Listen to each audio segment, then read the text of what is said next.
What do you know, Spurs fans? Another Spurs rumor.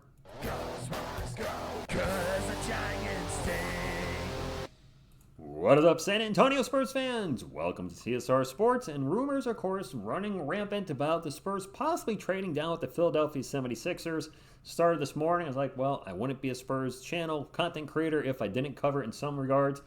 Is trading down with the Philadelphia 76ers possible? I'll give my 2 cents on that in just a few moments, but let's get into this article from Philly Voice. That's right, we're actually going to look at it from the other side and see what they have to say about our Spurs.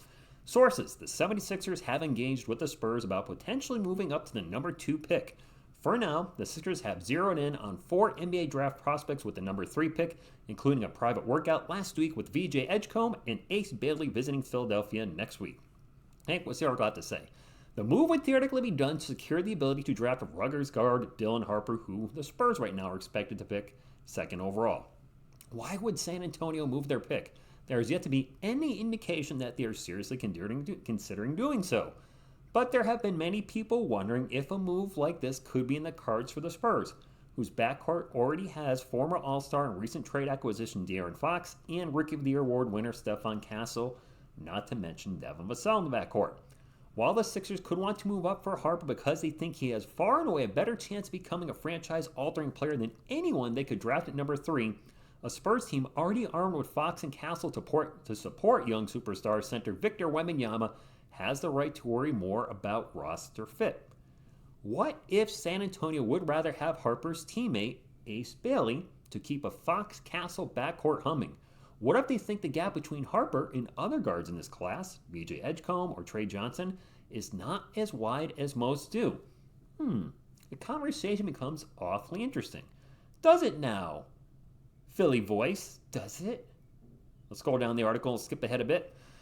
The most realistic framework of a deal is probably the Sixers giving up number 3, of course, a pick from this year's draft, and perhaps number 35. Another second rounder? No. With the future first round pick that San Antonio can credibly claim has significant upside, that pick would be the Los Angeles Clippers 2028 unprotected first rounder, which the Sixers acquired in the James Harden deal. Who knows if Kawhi Leonard is going to still be playing by that time? The Clippers are hurting for draft capital moving forward. They could be pretty bad for all we know in 2028. Moving along to the article.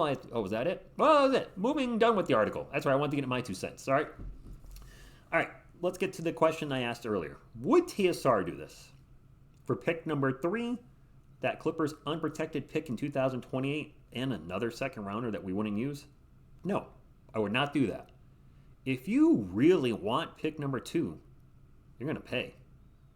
Give us pick number 3, that 2020 Clippers first rounder we talked about, and how about a pick swap in 2029? The Spurs don't have any pick swaps that year. Philly, who the heck knows what's going to happen with them? Joel Embiid is falling apart literally right before our eyes. Paul George probably won't be there. They could be a totally different team in 2029. Could be a better team. Could be a worse team. For our Spurs, we're hoping will be a championship team at that point. So yes, maybe I would do it for that. I'm not exactly tied to Dylan Harper. I do have some concerns with the fit. And there's no guarantee he's going to be a home run either. Yes, I understand draft the best player available at number 2, but he could end up being a bust. But then Ace Bailey could be a bust, Cooper Flag could be, but it's all risk. High risk, high reward. High risk, high reward. But you know what? If I'm Brian Wright and I do this trade, I trade down 1 spot. You know what I'm doing then, Spurs fans? I'm going to get crazy here. I'm trading down again. Maybe to the Wizards, to the Nets. I don't know. I get more draft capital for the future to reload with young prospects or trade for vets in the future. And if I trade down again, maybe I draft Knipple at 6 or 8. I mean, we pretty much thought that was going to be the guys the Spurs drafted until they went way up into the lottery to number 2. And then maybe a starting lineup would look like Wemby, Sohan, Knipple, Castle, Fox. Or maybe they draft my lunch. I don't know. Whatever the Spurs do, it's Malwatch, by the way, if you don't know. We have options. And that's one thing I keep talking about on this channel is our Spurs have so many options. They can go ahead and draft Dylan Harper at number 2, and if they do, I will be happy. I will generally be happy. I'll be like, okay, I'm all in with DH, designated hitter, let's do it. If they trade down and we get a great deal for it, okay, all in, who we drafting? Are we taking Bailey, taking somebody else? If they trade down multiple times, not out of the top, don't trade down out of the top 10, But I will certainly support the decision as long as it's reasonable and it makes sense. And one thing I want to add to this video is I know some Spurs fans say, like, TSR, if we're trading down with the 76ers, wouldn't it not make sense to have the Sixers extend or sign and extend Yabusele and we trade for him? And I would say no. The only reason being is he's going to be a free agent. If he really wants to play with the Spurs, play with his former Olympic teammate Victor Wembanyama, then he'll sign with us anyway. And that's certainly a player I would certainly like to see over in San Antonio. So come on. We're no, well, not we. I mean, Connecticut. Texas is a no-tax state. Connecticut is very much a heavy tax state. We're one of the top 6, I think, worst in the U.S. Anyway, that's neither here or there.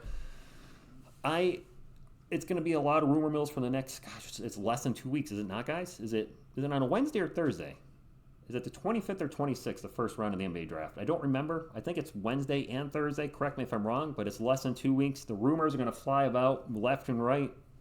I'm very curious to your thoughts because I know we talk about this at length, but if the price is right, would you trade number 2 for number 3 if the Sixers really do even want to move up? Because this could all be smoke, dust, and all the nonsense we see around draft time and offseason with the free agents and trades, etc.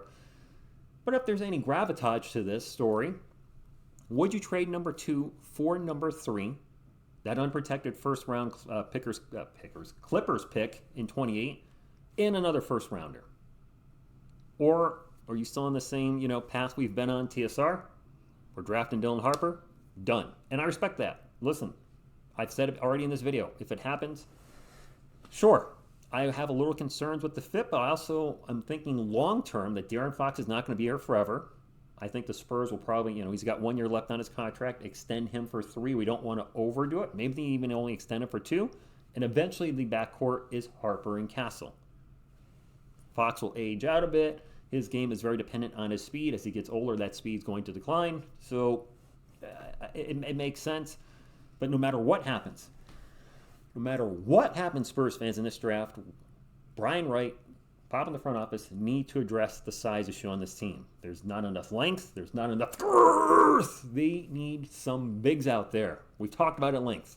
When he comes off the court, the wheels fall off. We need a capable big in the backcourt. We need to get some more size in the starting unit. Brian Wright, please don't mess that up. Please do not draft 3 guards in this draft. Harper's already guard number 1. I've seen some mocks have us taking a guard with the 14th pick and the second rounder. I'm like, what? What? Are we going ultra small ball? Is our offense that good? So it'll be a fun time. Drop a comment down below. Your thoughts on these trade scenarios. Yeah, drop a comment along the trade scenarios. Hit the thumbs up if you like to support the channel. And subscribe to become part of our Austin Spurs community. And I want to close with this. I'm seeing some reports of a lot of flooding, I think, in Texas. Some people are actually losing their life to this. So if you're in the Texas area, which a lot of you are, please be safe. Thank you. And as always, go Spurs, go.